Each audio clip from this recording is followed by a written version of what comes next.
Úplne najviac nedostatkovým tovarom sú komici. Rozosmiať porotu omylom už tento rok dokázalo veľa ľudí, dokonca aj rozplakať. Ale byť dobrý stand-up komik, to je skutočné umenie. Tento súťažiaci sa rozhodol, že zaplní dieru na trhu. Dobrý večer. Dobrý večer, prajem. Dobrý Voláte večer. sa? Branislav Bogaň. A odkiaľ ste? Viete čo, pochádzam z Kisúc, ale prichádzam vlastne z Prahy, kde už žijem 5. rokom. Čo budete robiť? Viete čo ja budem robiť? Nazývam to ako stand-up komedy, ale vlastne to je výnimočné, pretože ja vám budem rozprávať príbehy z môjho života, ktoré sa skutočne stali a je to všetko pravda, čo vám poviem. Nerobím to profesionálne, ale vlastne venujem sa aj písaniu vo voľnom čase, tak som to tak troška prepojil, pripravil som si pre vás také stories z môjho života. Skôr si myslím, že mám talent na to písanie, hej? Ale vlastne nedá sa ísť do Československo, má talent a zobrať si knihu do ruky a začať ju tam čítať. Tak som si vytvoril také naozaj príbehy na pol až štvorky, kde by som to ako tak troška odprezentoval, toto svoje umenie. Myslím si, že to tam bude cítiť, že tie príbehy majú hlavu aj petu. Kolik lidí dokážete rozesmát třeba? 100. 100? Áno. Ale 101 už ne. Aj 101, aj 300, aj 500. To je jedno. Už ste to skúšali? Skúšal som to, viete čo, skúšal som to vlastne na tom... Já jak mají hokejisti, tak určitě, tak vy máte, viete čo, skúšal som, áno, skúšal. No, skúšal som to v tej práci asi 20 krát. My tam máme na mesačnej báze veľké meetingy a ja tam mám priestor 50 minút. Mne sa skutočne dejú zvláštne veci v živote a dokážem z toho spraviť hodne veľkú zábavu. Všetci sa smejú, všetci naraz. Podáva sa na tých akciách predtým alkohol? A... Nepodáva sa, robím to s trezvou hlavou, robím to aj dneska s trezvou hlavou. Nie, nehovorím o vás. Takže... Ja hovorím o tých ľuďoch tam, tých Tak dúfam, že oni si už niečo dali a majú lepšiu náladu, takže ako... Dúfam, že to bude v poriadku. OK. Nech sa páči, začnite. Dobre, takže Amerika je krajina neobmedzených možností, aj mne sa tam podarilo dostať. Kamarát na vysokej škole sa ma pýta, Braňo, chceš ísť do Ameriky? Hovorím, chcem, tak ale malo to jeden háčik, nevedel som vôbec po anglicky, moja najhoršia známka na gymnáziu bola 4 a bola z anglického jazyka.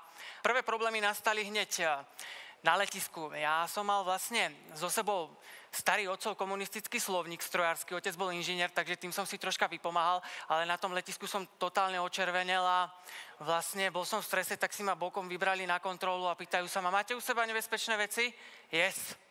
A hovorím, že yes, tak ako nerozumel som, tak takto som prišiel o zapaľovač v tvare londýnskej telefónnej budky, taký koksak, ale do Ameriky som odletel. Tam nastali teda problémy pri hľadaní si práce a nerozumeli mi ani v gastronomii, nerozumeli mi ani vo fast foodoch, tak som si to namieril rovno na stavbu. Zbadal som takého černocha, ako sedí na vlečke pick-upu, tak som k nemu prišiel.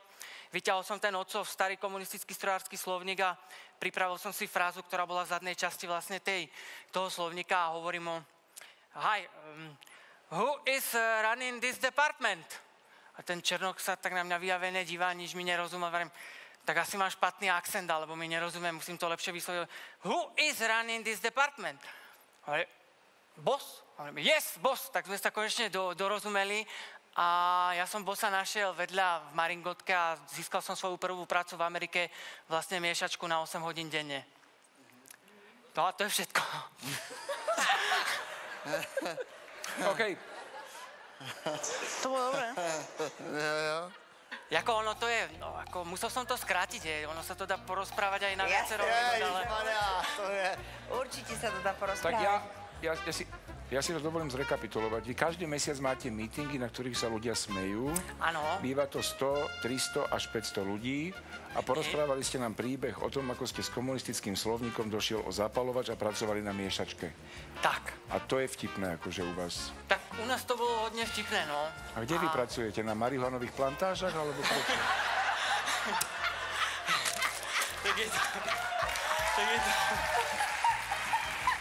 Tak je to v tej Prahe, no, je to v tej Prahe. Kde ste řekl, že to je? Kde? Bývam v tej Prahe teraz, tak ako... To by sedelo. Umíte nějaký vtip? A viete čo, vtipy umiem Viete tiež. čo, povedzte Dajte nejaký. jeden, Dajte, čo, dajte. Trebárs, policajt je na nočnej hliadke na veľkom rozľahlom námestí a teraz to na ňo príde a vlastne potrebuje si uľaviť, tak není tam žiadny roh a ani moc svetla už nesvetí, už nočné osvetľovanie záslo, tak vlastne si uľaví a teraz sa na to tak divá a hovorí, je mu to trapné, tak aspoň to prikryje policajnou čiapkou. A teraz ide vlastne Dežo okolo a vlastne vidí tú policajnú čiapku, tak hovorí, jej, policajná čiapka, zdvihne ju, aj mozog. Vy si vážně myslíte, že jste vtipnej? No, tak hovoria to o mne ľudia. A můžu vám něco říct já? Nejste. Tak ďakujem. Ale fakt vůbec, ani trošku.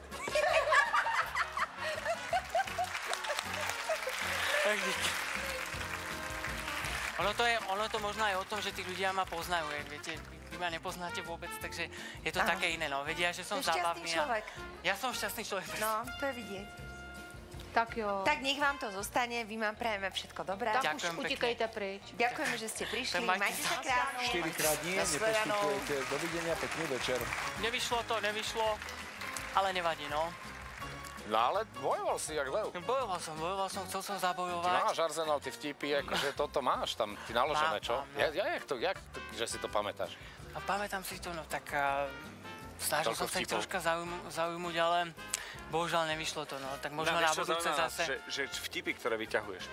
Čo stačí povedať tému a ty dáš zvieratko napríklad. Daj.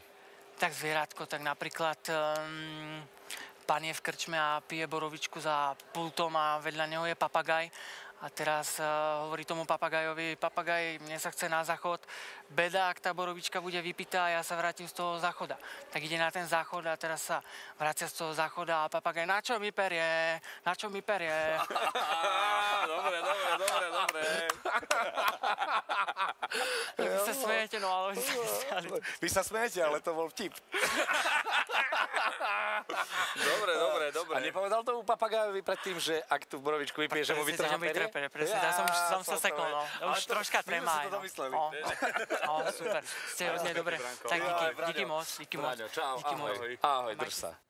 Ale ten se netrefil ani jednou. Ani jednou se netrefil. Ne. Ani jednou. Ne.